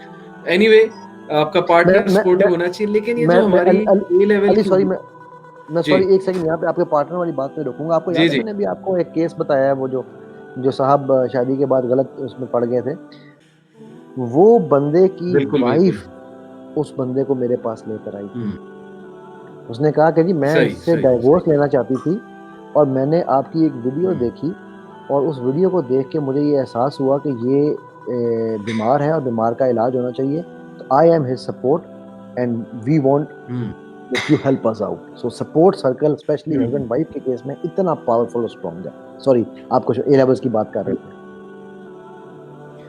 मैं ये कह रहा था कि ए लेवल्स जो हमारी यूथ है, या उस एज ग्रुप का मैं जिक्र कर लेता हूँ, not specifically A levels, 17 to 22 year, let's say college, A levels, FSc और यूनिवर्सिटी के जो लोग हैं, तो वो तो दोस्तियां ही ऐसी होती हैं जो अब इस तरह की चीजें चल रही होती हैं, व्हाट्सएप ग्रुप्स पे क्लिप्स शेयर हो रहे होते हैं, पिक्चर्स शेयर हो रही होती हैं, फिर वो अपनी स्टोरीज एक दूसरे को सुना रहे होते हैं गर्लफ्रेंड्स के बारे में, और फेक स्टोरीज वाना भी बनने के लिए, तो मैं अक्सर मिसाल दिया करता हूँ अपने स्टूडेंट्स को कि मैं जब जीआईके में था यूनिवर्सिटी में, तो यकीन करें कि सबसे ज्यादा जो डिसेंट लोग थे वो इस्लामाबाद के लोग थे। मतलब ये मेरा पर्सनल एनालिसिस है। बाकी शहरों के जो लोग थे ना, वो वानाबीज बहुत ज्यादा बनते थे, वो फड़ियां मारते थे गुनाह कर करके। अब इस्लामाबादी जो थे वो बड़े लिबरल और बहुत मॉड स्कॉट थे, मेरे जो क्लास फेलोज थे, बट फड़ी उन्होंने कभी नहीं मारी, उन्होंने गुनाह करके कभी अपने किस्से आके नहीं सुनाए। तो वो जो गुनाह करके किस्से सुनाते हैं, मुझे तो वो फेक लगते हैं। पहली तो बात है उन्होंने एक्सपीरियंस किया ही नहीं होता। एनीवे, ये एक अलग बात है कि वानाबीज कौन होते हैं, लेकिन जो भी है, हमारी यूथ आपस में इस तरह के किस्से कहानियां सुना के एक दूसरे को ट्रिगर्स देते हैं। तो क्या ख्याल है, ये जिनकी दोस्तियां ही खराब है, उन्हें क्या करना चाहिए ऐसे दोस्तों के हवाले से? अली उसमें देखिए बड़ी सिंपल सी बात है यार, कि a man is known by the company he keeps. ये बड़ी पुरानी हम्म कहावत एक चलती है। तो हम्म हम लोग ना एक एनएलपी में एक चीज़, जब मैं कोचिंग कर रहा होता हूँ लोगों के साथ एनएलपी के हवाले से, तो मैं उनसे जब ये हम्म। सवाल पूछता हूँ कि यार आपके ज़िंदगी में आप आगे क्यों नहीं बढ़ पा रहे? मैंने कहा जी मैंने ये भी कर लिया, मैंने वो भी कर लिया, मैंने ये भी हो गया, मैंने वो भी सीख लिया, लेकिन पता नहीं मुझे क्यों नहीं आगे बढ़ पा रहा। फिर मैंने उनसे सही। पूछा, मैंने कहा कि आपके जो है वो दोस्त कौन है? हम्म। उन्होंने कहा जी कि हमारा ये, मेरा ये दोस्त है, ये दोस्त है। मैं कहा आपके दोस्त जो है वो क्या कर रहे हैं? उन्होंने कहा सही। कि ये मेरे जो दोस्त हैं वो अ, सारे के सारे जो हैं वो भी इसी तरह हम लोग बैठ के शाम को सिगरेट पीते हैं थड़े के ऊपर, और चाय ठीक। पीते हैं, और हम सारे अपने हम्म। अपने रोने रोते हैं। ठीक है। सही। तो मैंने कहा आपके दोस्तों में से कौन सा ऐसा है कि जो बहुत ऊपर लेवल पे चला गया? नहीं नहीं नहीं, वो सारे मेरी तरह क्लर्क ही हैं जी, हम सारे क्लर्क हैं। मैंने कहा फिर सही। Birds of feather flock together, change your friends right now. ठीक है। हम्म सो और ये जब आप अपने दोस्तों को चेंज करेंगे, देखिए एक होती हम्म है Ali logical levels of life है। उस लॉजिकल हम्म लेवल्स के अंदर एक जो लोएस्ट लेवल है ना हमारा, वो हमारी इन्वायरमेंट है। हम ये एनएलपी में पढ़ाते हैं कि environment is the lowest level. Now if hmm you want to make a change, you make a change in one level. आप जिसमें कैपेबिलिटीज हैं, एबिलिटीज हैं, जिसमें आपके बिलीव्स हैं, वैल्यूज हैं, जिसमें फिर हाईएस्ट लेवल इज स्पिरिचुअलिटी। ठीक है। सो हम्म जो लोएस्ट लेवल है वो है इन्वायरमेंट। इन्वायरमेंट में आपके दोस्त है, बाप, सब लोग आ जाते हैं। सो आप हम्म। कुछ नहीं और चेंज कर सकते। तो आप इससे ऊपर वाला लेवल है बिहेवियर। आप अपना बिहेवियर चेंज कर लें। और अगर आप वो भी जबरदस्त। नहीं कर सकते हैं तो आप फिर अपने दोस्तों के साथ अपने दोस्त चेंज करें, बिकॉज वो हम्म। आपको किसी और तरफ फिर लेकर जा रहे हैं। ठीक है। बहुत नाउ अब इम्पोर्टेंट बात की कि दोस्तों को भी चेंज करना पड़ेगा अल्टीमेटली, क्योंकि जाहिर है कि वो दोस्त तो निकल जाएंगे ना इधर उधर क़यामत वाले दिन, वो तो दोस्ती से इनकार कर देंगे। तो बजाय कि उनके साथ रह के दुनिया भी खराब की जाए, आखिरत भी खराब की जाए, बेहतर है कि उनकी जगह कोई और दोस्त बना लिए जाए, स्पोर्टिंग सर्कल जो है अपना वो बेहतर से बेहतर किया जाए। अली भाई, ये टेम्पटेशंस की बात हो रही है, मैं एक बात आपसे शेयर करूंगा, शायद आपको पहले इल्म हो। एक एक्सपेरिमेंट हुआ बड़ा फेमस 1970s में, मार्शमेलो एक्सपेरिमेंट के नाम से। जी जी जी, स्टैनफोर्ड यूनिवर्सिटी के एक प्रोफेसर थे, तो मैंने कहा ऑडियंस से वो भी शेयर कर लूं बिल्कुल कि बिल्कुल उन्होंने बताइए। एक्सपेरिमेंट किया कि उन्होंने एक ग्रुप लिया बच्चों का, और उन बच्चों का पूरा बायोडाटा रिकॉर्ड किया, सिर्फ इसलिए कि इन बच्चों के लाइफ को मैं ऑब्जर्व करूंगा for a certain number of years. यानी फॉर 20 इयर्स मैं इनका रिकॉर्ड रखूंगा, 20 इयर्स बाद देखूंगा कि बच्चे कहाँ पर हैं, किस पोजीशन पे। उसने क्या किया कि उस ग्रुप को एक कन्फाइंड जगह पर रखा, आइसोलेटेड सिस्टम में। और आइसोलेटेड सिस्टम मैकेनिकल इंजीनियरिंग की टर्म है तो I couldn't help but saying it. So उसने उन्हें एक कन्फाइंड जगह पे रखा, आइसोलेटेड जगह पे रखा, और वहां पर उन्हें मार्शमेलो उनके सामने रखी, तरह तरह की, यानी हम उर्दू में कह सकते हैं मिठाई, बहुत जबरदस्त किस्म की, मुख्तलिफ किस्म की मिठाइयाँ रखी। मार्शमेलो उनकी जो होती है, कैंडी होती है स्पेशल किस्म की। और उसने ऐलान किया कि आधा घंटा सब्र करना है तुम सब ने, आधा घंटा जो सब्र करेगा और मार्शमेलो नहीं खाएगा उसको डबल मिलेगी, और जो आधा घंटा पहले से खाएगा तो फिर वो खुद ही अपना नुकसान करेगा। ये इंस्ट्रक्शन देके वो निकल गया। तो बात असल में ये है कि जो स्टूडेंट्स, जो लड़के वहां पर मार्शमेलो खा रहे थे, जिन्होंने सब्र नहीं किया, आधा घंटे से पहले ही उन्होंने टेम्पटेशन को कंट्रोल नहीं कर सके, उनका भी नाम उसने रिकॉर्ड कर लिया। और जिन लड़कों ने आधा घंटा सब्र किया उनका भी नाम उसने रिकॉर्ड कर लिया। और यकीन करें, उसने 20 साल उनकी लाइफ्स को स्टडी किया, और 20 साल बाद हैरान कुन तरीके से जो नतीजा आया वो ये आया कि वो लोग जो उस वक्त अपनी टेम्पटेशंस को कंट्रोल नहीं कर सके थे, उनमें से कोई डिवोर्स्ड है, उनमें से किसी की लाइफ जो है वो खराब है, यानी उसकी लाइफ में डिसिप्लिन नहीं है, वो जॉब से निकाला गया, या वो सेटल नहीं हो रहा है, या अभी तक उसकी लाइफ अनसेटल्ड है। और वो जो टेम्पटेशंस को कंट्रोल कर गए थे, वो कोई बच्चा जज लगा हुआ है, कोई बच्चा ब्यूरोक्रेट लगा हुआ है, कोई बच्चा जो है वो साइकोलॉजिस्ट बन गया है, कोई बच्चा जो है वो इंजीनियर बन गया है, डॉक्टर बन गया, वगैरह वगैरह। इस एक्सपेरिमेंट से उसने ये कंक्लूड किया कि टेम्पटेशंस को कंट्रोल करना कितना जरूरी है। मैं एक और भी यहाँ पे मिसाल देता हूँ कि बड़ी फेमस मूवी है Charlie and the chocolate factory, शायद आपने बच्चों के साथ बैठकर देखी हो। तो उसका जो लेटेस्ट वर्जन है ना, मॉडर्न वर्जन, जो जॉनी डेप है जिसमें, उसमें उन्होंने क्या दिखाया कि सबसे पहले वो Charlie and the chocolate factory की स्टोरी ये है ना कि 5 बच्चे सेलेक्ट होते हैं गोल्डन टिकट के थ्रू, जो फैक्ट्री होती है उसकी, विली वोंका की, उस फैक्ट्री को विजिट करने के लिए और उस फैक्ट्री के अंदर देखने के लिए। और उनमें से एक जो एंड में बच जाएगा उसे वो फैक्ट्री गिफ्ट करेगा। तो ये वो एंड में बताता है। तो एनीवे, जो सबसे पहला बच्चा स्लिप होता है और गिरता है और सबसे पहले कंपटीशन से आउट होता है, वो होता है जो टेम्पटेशंस को कंट्रोल नहीं कर पाता। यानी जब वो देखता है चॉकलेट्स और मुख्तलिफ किस्म की कैंडीज, और हर जगह वो देखता है कि स्वीट्स हैं जो उसे बहुत पसंद है, मार्शमेलो वगैरह, वो सबसे पहले इस कंपटीशन से आउट होता है टेम्पटेशंस की वजह से। और फिर स्टेप बाय स्टेप उन्होंने दिखाया कि कौन किस वजह से आउट होता है। तो मैं हमेशा अपने स्टूडेंट्स को ये भी एग्जांपल देता हूँ कि टेम्पटेशंस को कंट्रोल करना ये पूरी एक आर्ट है, और अपने आप को डिसिप्लिन करना, जो ये आर्ट सीख लेगा। और यकीन करें अली भाई कि आप तो इस बात पे गवाही देंगे कि माइंड साइंसेस का ये कॉन्सेप्ट है कि माइंड को बकायदा टेम करना पड़ता है, सिखाना पड़ता है। ये कोई एक्सक्यूज नहीं है कि नहीं मैं कर ही नहीं सकता।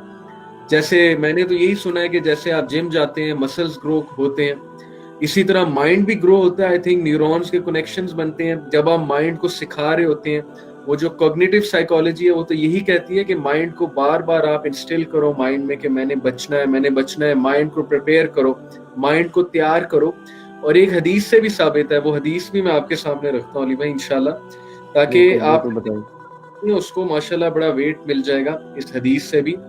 Abu Huraira radhiyallahu anhu reported, the Prophet sallallahu alaihi wasallam said, "Verily, knowledge only comes by learning, and forbearance only comes by cultivating forbearance. Whoever aims for good will receive goodness, and whoever seeks to evade evil will be protected from it." ये बिल्कुल सही हदीस है, Hasan grade की गई according to अल-अल्बानी। इसका reference भी मैं कोट कर दूंगा। इस हदीस से बिहेवियरल चेंज की सारी साइंस मालूम होती है हमें। किस तरह, मैं आपको बताता हूँ अली भाई के प्रॉफिट सल्लल्लाहु अलैहि वसल्लम ने कहा कि नॉलेज लर्न करने से आता है, बैठे बैठे नहीं आता है। यानी तुम्हें एक्शन लेना पड़ेगा नॉलेज हासिल करने के लिए। नंबर 2, बर्दाश्त सीखने से आती है, बैठे बैठे बर्दाश्त नहीं आ जाती। फॉरबियरेंस ओनली कम्स बाय कल्टीवेटिंग फॉरबियरेंस। तुम्हें कल्टीवेट करनी पड़ेगी फॉरबियरेंस, डिसिप्लिन करना पड़ेगा अपने आप को। And whoever aims for good will receive goodness. जो मेहनत करेगा गुड के लिए उसे गुडनेस मिल जाएगी, और जो ईवल से बचना चाहेगा वो ईवल से बच जाएगा। सारी हदीस का क्रक्स ये है कि जो चाहेगा, यानी कि जो चाहता ही नहीं है, जिसने गिव अप कर दिया, जिसने गिव इन कर दिया अपने आप को डिजायर्स के आगे, उसने घुटने टेक दिए कि आओ मुझे अटैक करो, मुझे मारो, उसने लाइफस्टाइल अपनी ये बना लिया जिसके बारे में इब्न अल क़य्यिम कहते हैं कि beware of such a lifestyle when sin becomes a routine to you. ऐसे लाइफस्टाइल से पनाह मांगो, अल्लाह से तौबा करो, यानी कि अपने आप को झंझोड़ो खुदा के लिए कि सिन मेरे लिए रूटीन बन रहा है, मुझे सिन सिन नहीं नजर आ रहा है, तो थोड़ा सा अपने आप को शेकअप करो। तो आई थिंक कि जितनी आपने माशाल्लाह बातें की बहुत ही प्रैक्टिकल थी, और मैं श्योर हूँ कि जो भी ऑडियंस हमें सुन रही थी उन्हें बहुत प्रैक्टिकल टिप्स इंशाल्लाह मिले हैं, बल्कि मेरे भी नॉलेज में इजाफा हुआ है। आपने एक एक पॉइंट जो है वो मुख्तलिफ अंदाज से बयान किया, आपने हर एंगल से बताया, रिलीजियस एंगल से बताया, माइंड साइंसेस के एंगल से बताया, आपने जो है वो स्पिरिचुअल एंगल से बताया, साइकोलॉजिकल एंगल से बताया, माशाल्लाह आपने लाइफस्टाइल के हवाले से बताया। तो आई थिंक थोड़ा टाइम भी जी कम है। मैं अली सिर्फ दो चीजें यहाँ पर एक ऐड करना चाहूंगा, और उसके बाद मैंने आपसे एक सवाल पूछना है, वो मेरा सवाल ना रह जाए। अच्छा, एक तो ये कि यहाँ पर किसी साहब ने पूछा था कि जी कोई इस्लामिक एंटरटेनमेंट बताइए, तो वो इंशाल्लाह मेरे ख्याल लिंक में डाल देंगे अली। दूसरा अली, एक चीज बड़ी इंपॉर्टेंट है समझनी, there is a huge difference between human being and human doing.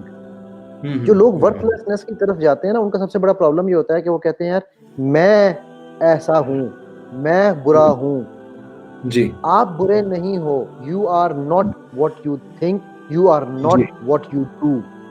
ठीक है, so what your action could be bad and not only yours, किसी का भी आप कर रहे हो तो उस इंसान का वो एक्शन आप उससे नफरत कर सकते हैं, इसी तरह अपने भी किसी एक्शन से नफरत कर सकते हैं। अपनी वर्थ को जानिए, ठीक है। So that is one aspect. Second aspect Ali, जो मैं चाय 17 मार्च 1991 जब मैंने हसरत दाल छोड़ा था, उसके बाद से लेके आज तक मैंने चाय नहीं पी। तो मुझे लोग पूछते हैं आप चाय क्यों नहीं पीते, तो मैं उसका जवाब पता है क्या देता हूँ, जो आप टेम्पटेशंस की बात कर रहे थे ना, मैं उस पॉइंट ऑफ व्यू उसका जवाब देना चाहूंगा। मैं उसका जवाब ये देता हूँ कि चाय had started controlling me and this is not possible, this is not possible. मुझे अल्लाह ने मैंने चाय अल्लाह के हुक्म से चाय बनवाई है, चाय ने मुझे नहीं बनाया। So if something tries to control me, I'll leave that. I cannot give my control except Allah to anything else. जबरदस्त, तो ये एक क्रक्स है। और अब मैं आपसे अगर इजाजत दें तो जाने से पहले सवाल पूछ लूं। बड़ा इंटरेस्टिंग सवाल है, क्योंकि मैं आजकल इस पे रिसर्च कर रहा हूँ। और वो सवाल ये है कि जैसे जैसे लोग ऊपर जाना शुरू करते हैं, तरक्की पाना शुरू करते हैं, आमतौर पे कहते हैं ना कि जो जितना ऊपर जाता है उतना हम्बल होता है, उतना उसकी ग्रोथ होती है। मैं ये देखता हूँ, और खास तौर पे क्योंकि आप माशाल्लाह बहुत बड़े रिलीजियस सर्कल्स में मूव करते हो, मैं ये पूछना चाहता हूँ खास तौर पे रिलीजन के हवाले से, जिसके पास जितना ज्यादा नॉलेज आने लग जाता है, उसमें अंदर उसकी गर्दन में उतना सरिया क्यों आने लग जाता है, वो उतना अनअप्रोचेबल क्यों है, वो क्यों लोगों को जज करने लग जाता है कि यार ये गलत है, मैं सही हूँ। ये इसकी क्या रीजन है? मेरे पास साइंटिफिक जवाब है, लेकिन मैं एक आपसे इसको सुनना चाहूंगा। इसके बड़ा मुश्किल सवाल आपने पूछा है, और मेरा एक एनालिसिस इस पे है। दो तीन बातें हैं। एक पहली बात ये अली भाई कि हर सिस्टम की, हर ऑर्गेनाइजेशन की कुछ वैल्यूज होती हैं जिन वैल्यूज पे वो चल रहा होता है। जैसे मैकडोनल्ड्स की कुछ वैल्यूज हैं, world class hygiene, world class taste और क्वालिटी और सफाई वगैरह वगैरह। तो इसी तरह इस्लाम की ना कुछ वैल्यूज हैं। इस्लाम एक वैल्यूज वाला मजहब है। इस्लामिक लाइफस्टाइल जो है it is full of values. So जब हम वैल्यूज को छोड़कर डूज एंड डोंट्स की तरफ जाएं, सिर्फ डूज एंड डोंट्स में कन्फाइन रहे, हलाल और हराम में कन्फाइन रहे, और unfortunately the way religion is taught in our society, most of the people who teach religion in our society, most of their focus is on do's and don'ts and on theories rather than the values. जो values हैं इस्लाम का, जो spirit है, मिसाल के तौर पे हमारी values क्या है? नबी सल्लल्लाहु अलैहि वसल्लम ने सहाबा की जो तरबियत की 13 साल, उसमें उनमें values इंस्टिल की सहाबा में, उनको forgive करना सिखाया, उनको टॉलरेंस सिखाई, उन्हें बर्दाश्त सिखाई, उन्हें जो है वो जेंटलनेस सिखाई, उन्हें जो है वो दुआ करनी सिखाई दूसरों के लिए, बजाय के एकदम से कोई एग्रेसिव एक्शन लेने के लिए। क्योंकि ही न्यू कि ये लोग जो प्रिपेयर मैं कर रहा हूँ, इन्होंने बहुत सी ऐसी चीज़ें देखनी है कि इन्होंने फैमिली की ऑपोजिशन भी देखनी है, इन्होंने मुआशरे की ऑपोजिशन देखनी, तो अगर इनमें अखलाक नहीं होगा, अगर इनमें फॉरबियरेंस नहीं होगी, टॉलरेंस नहीं होगी, वैल्यूज नहीं होगी, तो लोग तो इस्लाम से मुतनफर होंगे। तो ये तो पहली वजह है कि बजाय के वैल्यूज पे फोकस करने के हमारा ज्यादा फोकस है डूज एंड डोंट्स, जिसकी वजह से अनफॉर्चुनेटली दीन एक बहुत ड्राई चीज बन चुका है। मैं आपको यकीन से कह सकता हूँ कि हमारा जो बच्चा ओ लेवल ए लेवल्स में पढ़ रहा है, कॉलेजेस में पढ़ रहा है, यूनिवर्सिटीज में पढ़ रहा है, उसके लिए दीन एक ड्राई चीज है। उसके लिए ड्राई चीज क्यों है दीन? क्योंकि हमने बना दिया है ड्राई। हमारा सारा फोकस होता है हलालो हराम पे। हालांकि इसका ये मतलब नहीं कि हम हलालो हराम की बात ना करें, हम जरूर करेंगे, लेकिन हमारा अगर सारा तालीम, हमारी वर्कशॉप सारी की सारी, उसका सारा का सारा जो कंटेंट होगा या उसका सारा का सारा जो मिजाज होगा हमारी दावत का, वो ड्राई मिजाज होगा। बजाय के स्पिरिचुअलिटी की तरफ लाने के हम उन्हें डरा रहे हैं ज्यादा, हम उन्हें कोस रहे हैं ज्यादा, और हम उन्हें बार बार रूलिंग्स बता रहे हैं कि ये हलाल है, ये हराम है, ये हराम है, ये हराम है। तो फितरी बात है कि जो सीधी सी बात है, हम भी भागते थे दीन से इसी वजह से। जब मैं अपने टीन एज में था कि लो जी आ गए हैं मौलवी, तो तबलीग जमात जब भी आती थी हम कहते थे लो जी आ गए। अब इन्होंने आके, हालांकि वो इस तरह नहीं करते, उनका मिजाज तो बड़ा सॉफ्ट होता है, लेकिन हमारा वो एक वही बात है ना, एसोसिएशन उनके साथ ये हो गई थी कि ये भी वही लोग हैं। तो एक तो अली भाई ये वजह है, मेरे पर्सनल ओपिनियन है कि हम वैल्यूज पे फोकस नहीं कर रहे। हमारा जो कंटेंट है वो वैल्यू फोकस नहीं है, वो ज्यादातर डूज एंड डोंट्स फोकस्ड है, which is all right, but इतना ज्यादा डूज एंड डोंट्स नहीं। हमें स्पिरिचुअलिटी पे, रूहानियत पे और वैल्यूज पे ज्यादा फोकस करना चाहिए। दूसरी वजह मैं ये समझता हूँ अली भाई कि ये कुछ स्टेजेस होती है नॉलेज हासिल करने की। जैसे आइंस्टाइन ने गालिबन कहा था कि the more I know the more I come to know that I don't know. जितना मुझे पता लगता जाता है तो उतना मुझे पता लगता है कि मुझे कुछ नहीं पता। तो ये जो मैच्योरिटी की स्टेज आती है, माइंड की मैच्योरिटी की, ये आती है लोगों में बैठकर, धक्के खाकर, और अपनी औकात इंसान को तब पता लगती जब वो अपने से बहुत इल्मी लोगों में बैठता है जाकर। तो वो बंदा अली भाई जिसका सर्कल ही बहुत कन्फाइंड है, जिसने कमरे में बैठ के हर वक्त फेसबुक पे बैठ के फतवे लगाने हैं और कीबोर्ड वॉरियर बन जाना है और कहीं नहीं निकलना, ना किसी से डिस्कशन करनी है, ना अपने सर्कल को वसी करना है, उसका सर्कल सारा का सारा जो है वो वही लोग हैं जो उसी की सोच के हैं और दूसरों के साथ बैठना पसंद नहीं करता। हालांकि आई अंडरस्टैंड कि हम कभी कभी अपने अपोजिंग आइडियोलॉजी के लोग के साथ इसलिए नहीं बैठते क्योंकि जाहिर है कि कुरान का हुक्म है कि आप ज्यादा ना बैठो उन लोगों के साथ जो दीन का मजाक उड़ाते हैं। मैं उनकी बात नहीं कर रहा, मैं वैसी बात कर रहा हूँ कि लोगों में मिक्सअप नहीं होते, आम लोगों में, और उनमें जाहिर है टॉलरेंस नहीं होती। इस वजह से मैं समझता हूँ कि उनका जो स्पेक्ट्रम है नॉलेज का या उनकी जो सोच का स्पेक्ट्रम है वो वसी नहीं होता और उन्हें कभी भी रियलिटी चेक नहीं मिलता कि तुम्हें इतना नॉलेज नहीं है। टू बी ऑनेस्ट, जो तुम बातें कर रहे हो, जिस टोन में तुम बातें कर रहे हो, इस टोन में बात करना तुम्हें जेब ही नहीं देता। तो दूसरी वजह ये कि वो कन्फाइंड है, उनका सर्कल बहुत छोटा है, वो धक्के नहीं खाए उन्होंने, अभी उन्होंने डिस्कशंस नहीं की अभी। तो तीसरी जो बात है मेरे नज़दीक कि क्यों लोग के मिजाज नहीं तब्दील होते, इसका बहुत बड़ा ताल्लुक हमारे कल्चर के साथ भी अली भाई। यानी मैं आपको अपनी पर्सनल बात बताता हूँ कि मैंने एक जगह जुम्मे का खुतबा दिया, तो वो जुम्मे का खुतबा मैंने सारा मुस्कुरा के दिया, यानी मेरे चेहरे पे मुस्कुराहट थी और मैंने दिल की नरमी वाली हदीस, नबी सल्लल्लाहु अलैहि वसल्लम की जेंटलनेस पे खुतबा दिया। और अगर मैंने कोई किसी को हिट भी किया, हमारे कल्चर को किसी गलत चीज को हिट भी किया, तो मुस्कुरा कर किया। तो खुतबे के बाद एक बुजुर्ग मेरे पास आए, कहा कि हम आपसे पहले जो यहाँ पर खुतबा देते हैं ना, वो तो बहुत जोशे खिताबत से देते हैं और वो डराते हैं और बहुत ऊंची आवाज में देते हैं। मुझे नहीं पता मुझे कॉम्प्लीमेंट कर रहे थे या मुझे ये कहना चाह रहे थे कि आपने खुतबा सही नहीं दिया, मैं उस वक्त नहीं समझ पाया।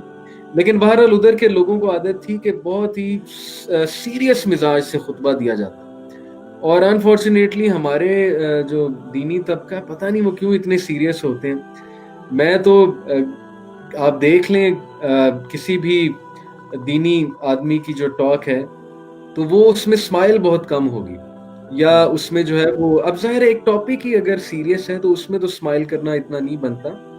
लेकिन हमारा मिजाज ही शायद कुछ ऐसा बन चुका है, हमारी ट्रेनिंग ही ऐसी होती है कि दीन की बात करते हुए बहुत सीरियस रहना और बहुत ड्राई रहना और ठहर ठहर के बोलना है। तो वो एक ख़ास कल्चर है, हमारे उर्फ़ का हिस्सा बन चुका है, जिसकी वजह से हमारे लोग जो है ना वो चीज़ लर्न नहीं कर रहे, मैनर्स नहीं लर्न कर रहे। इम्पोर्टेंस ऑफ शोइंग जेंटलनेस वो चीज़ लर्न नहीं कर रहे। ये 3 रीज़न्स मेरे तो ज़हन में आती हैं कि दैट्स द रीज़न कि लोग जो है वो जैसे-जैसे इल्म में आगे बढ़ रहे होते हैं, तो बजाय के मज़ीद हम्बल होने के वो मज़ीद अकड़ में आ रहे होते हैं, अपने आप को बहुत प्योर समझ रहे होते हैं। जहाँ तक जजमेंट का ताल्लुक है कि लोग जज क्यों करते हैं, अगेन अली भाई ये एक मिजाज है। मेरे एक टीचर हैं शेख अनस नज़र, उनकी बहुत ही खूबसूरत बात मैं आपके साथ शेयर करता हूँ और ये पूरी माइंड साइंसेस वाली बात है, आप इसको एक्नॉलेज करेंगे। उन्होंने मुझे कहा कि अली, दीन को अपने मिजाज के मुताबिक ना बनाओ, अपने मिजाज को दीन के उन्होंने कहा मसला ये है कि हम ज्यादातर लोग दीन को अपने मिजाज के मुताबिक लेकर चल रहे होते हैं। वो ये क्या आपने फिर कबूल किया दीन को, जब आपका मिजाज ही नहीं बदला दीन ने, तो फिर दीन ने बदला क्या आप में चेंज क्या आई है? हजरत उमर रज़ियल्लाहु अन्हु का मिजाज जितना बदला इस्लाम ने, आप बेहतर जानते हैं कि सहाबा, मतलब वो एक्नॉलेज, वो विटनेस थे, वो गवाहियां देते थे कि उमर रज़ियल्लाहु अन्हु जैसा शख्स इतना नरम हो चुका है इस्लाम की वजह से। सख्ती वो करते थे लेकिन नरम भी बहुत ज्यादा थे, जितनी नरमी इस्लाम ने उनमें डाली उमर रज़ियल्लाहु अन्हु में। बहुत से वाकयात हैं उनकी नरमी के, हमें तो सिर्फ उनकी सख्ती के वाकयात पता हैं। तो वही बात है अली भाई कि ये जो जजमेंटल एटीट्यूड हमारा अनफॉर्चुनेटली बन चुका है, इसकी बहुत बड़ी वजह यही है कि देन अगेन हम ये समझते हैं कि दीन जो है वो बस डूज एंड डोंट्स का नाम है और ज़्यादातर हम अपने मिजाज के मुताबिक। अब मुझे इतना दुख होता है, कुछ लोग की अप्रोच ही ये होती है कि उन्होंने हर चीज़ में कीड़ा निकालना है और उन्होंने हर चीज़ में जो है ना वो कोई ना कोई दीनी राय ज़रूर देनी है। इससे मैं ये नहीं कहना चाह रहा कि दीनी राय देनी नहीं चाहिए, मैं आपको मिसाल देता हूँ, कुछ चीज़ें ऐसी होती हैं जो इग्नोर की जा सकती हैं। जैसे फ़िक़्ह का एक असूल है कि ज़ाहिर है कि जब बुराई बहुत ज़्यादा राइज है तो कम बुराई की तरफ भी जाया जा सकता है, लेकिन इससे मैं कोई पॉइंट अभी अखज़ नहीं कर रहा है, वैसे ही मैंने एक बात की है। मेरा कहने का मकसद है कि हर चीज़ पे कमेंट करना भी ज़रूरी नहीं होता, क्योंकि लोग मुतनफ़्फ़र भी हो सकते हैं। अब देखें, एक भाई ने यहाँ पे सवाल पूछा कि इस्लामिक एंटरटेनमेंट क्या होनी चाहिए हमारी। अब मेरे नज़दीक मैं कुछ टीवी सीरीज़ रिकमेंड करूँगा, लेकिन जैसे ही मैं वो टीवी सीरीज़ का नाम लूँगा तो बहुत से लोग जो है वो खफा भी हो सकते हैं कि आपने उन टीवी सीरीज़ का कैसे नाम लिया, वो टीवी सीरीज़ में तो ये है, उसमें तो वो दिखाया हुआ है, उसमें तो गलत है, ये ऐसे है वैसे है। जैसे मैं यहाँ पे एर्तुग्रुल का नाम लेना चाहूँगा। मेरे नज़दीक इतना बड़ा सेंटेंस मैं कहने वाला हूँ, एर्तुग्रुल जो टीवी सीरीज़ है उसने हॉलीवुड और बॉलीवुड की 100 साल की मेहनत, जो ब्रेन वॉशिंग की उन्होंने पूरी जंग चलाई हमारे खिलाफ, उसने उसकी कमर तोड़ दी। मैंने खुद एर्तुग्रुल बहुत डिटेल में देखी है और यहाँ पर कुछ भाई नाराज होंगे, फतवा भी लगेगा कि नहीं एर्तुग्रुल में तो इब्ने अरबी है जो कि गुमराह सूफी थे और उन्होंने पता नहीं क्या गुमराही फैलाई होगी। एक भी ऐसी चीज नहीं है जो मैं कहूँ कि इंसान को गुमराही की तरफ ले जाएगी। हाँ, जाहिर है कि तुर्किश चूंकि सूफी स्कूल ऑफ थॉट से ज्यादा है, तो तुर्क्स ने अपना पर्सपेक्टिव तो दिखाना है उसमें। वो जो जिक्र की महफिलें हैं, जिस तरह वो दिखाते हैं कि वो जिक्र झूम झूम के करते हैं, वो उनका एक पर्सपेक्टिव है भाई। बात ये है असल में कि हम उस दौर में रह रहे हैं जब यूथ गेम ऑफ थ्रोन्स देख रही है, जब यूथ जो है वो घटिया गंदी किस्म की टीवी सीरीज देख रही है। हम उस दौर में बहस कर रहे हैं कि नहीं इस सीरीज से जो है वो गुमराही फैलेगी और इससे ये हो जाएगा वो हो जाएगा। हम फायदा नहीं देख रहे, बड़ा फायदा नहीं देख रहे कि उसका बड़ा फायदा क्या है। तो मैं तो अपने सारे स्टूडेंट्स को ये रिकमेंड करता हूँ कि आप एर्तुग्रुल ज़रूर देखें। उसमें जो भी ऐसी चीज़ आपको लगे जो आपको आपके व्यूज़ के ख़िलाफ़ जा रही है, आपको लगे कि ये चीज़ मुनासिब नहीं है, और अगर आप ये भी समझते हैं, अब जाहिर है कि अली भाई हर सीरीज़ में म्यूज़िक भी है और ख़वातीन को दिखाया जाता है, तो डेफिनेटली आप ख़वातीन को ना देखें, लेकिन आप जो क्रक्स है उस चीज़ का ये मैं उस यूथ को रिकमेंड कर रहा हूँ जो आदी हो चुकी है टीवी सीरीज की, और उनकी ब्रेन वॉशिंग इस हद तक हो चुकी है कि अब उन्हें जाहिर है कि कुछ भी पसंद नहीं आता सिवाय हॉलीवुड टीवी सीरीज। तो उस मुकाबले की टीवी सीरीज ये बनी है इर्तुग्रुल हमारे हीरो के ऊपर।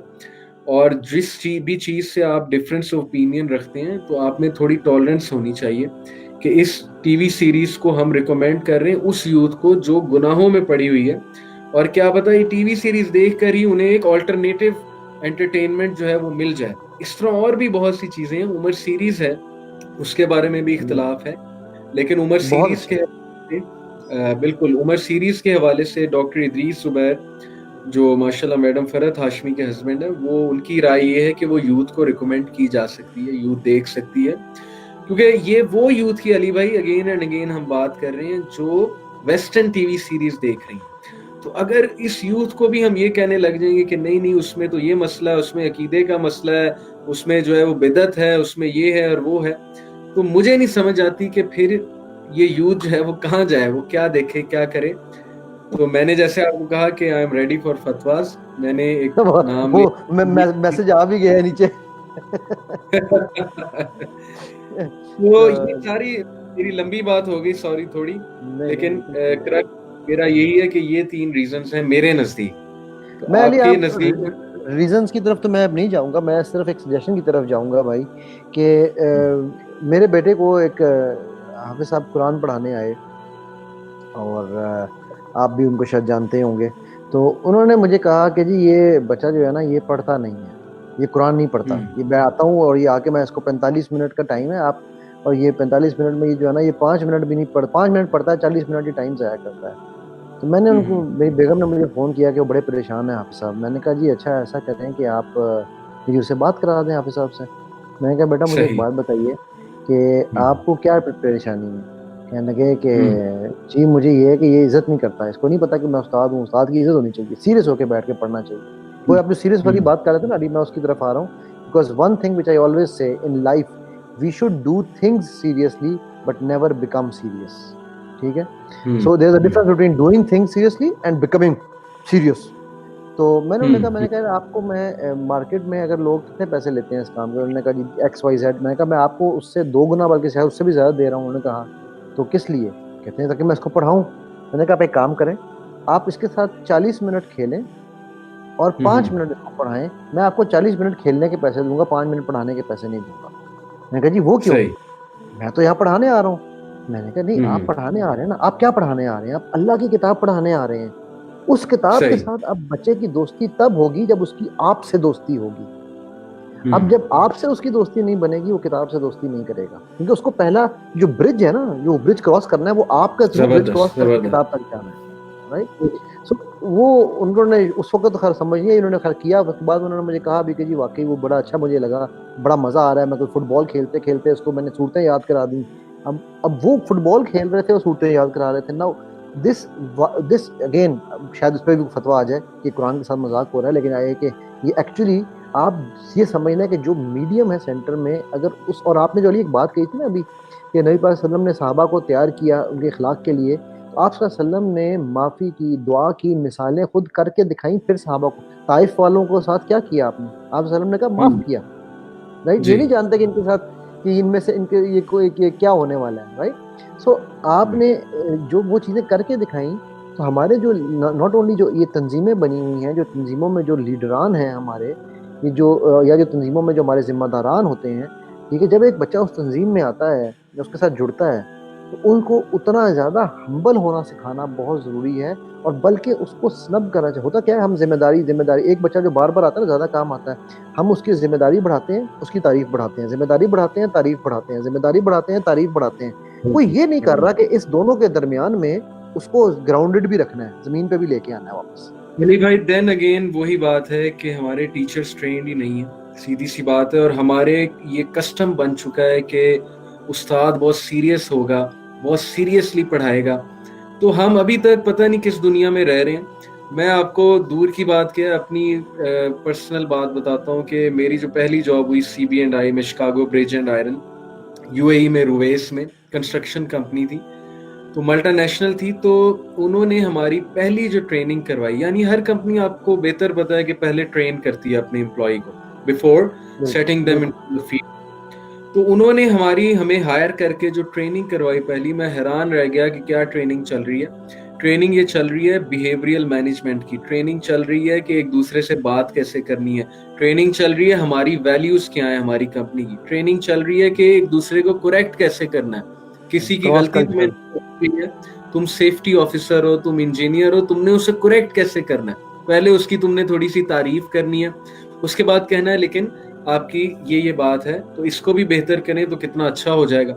मैं हैरान रह गया कि यार ये टेक्निकल कंपनी है, इंजीनियरिंग कंपनी है, इसका क्या ताल्लुक वैल्यूज के साथ, इसका क्या ताल्लुक जो मैनर्स के साथ। लेकिन बाद में मुझे समझ आया कि भाई मैनर्स के बगैर एक छोटी सी कंपनी नहीं चल सकती, कम्युनिकेशन के बगैर, अच्छी तरबियत के बगैर एक कंपनी नहीं चल सकती। तो ये पूरी कायनात और निज़ाम और हमारी सोसाइटी कैसी चलेगी।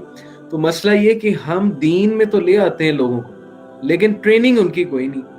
हम उन्हें ये तो कह रहे हैं दावा करो, हम उन्हें ये तो कह रहे हैं कि तुम बस फैल जाओ, पूरी दुनिया में फैल जाओ और दावत दो सबको, लेकिन वेयर इज द ट्रेनिंग। जैसे एक कंपनी ट्रेन कर रही है अपने एम्प्लॉयज को, हमने कितना ट्रेन किया उन्हें, मदारिस कितना ट्रेन कर रहे हैं अपने लोगों को, मदारिस तो फिर कुछ करते हैं। लेकिन बात कहने की ये है कि चूंकि हमारे टीचर्स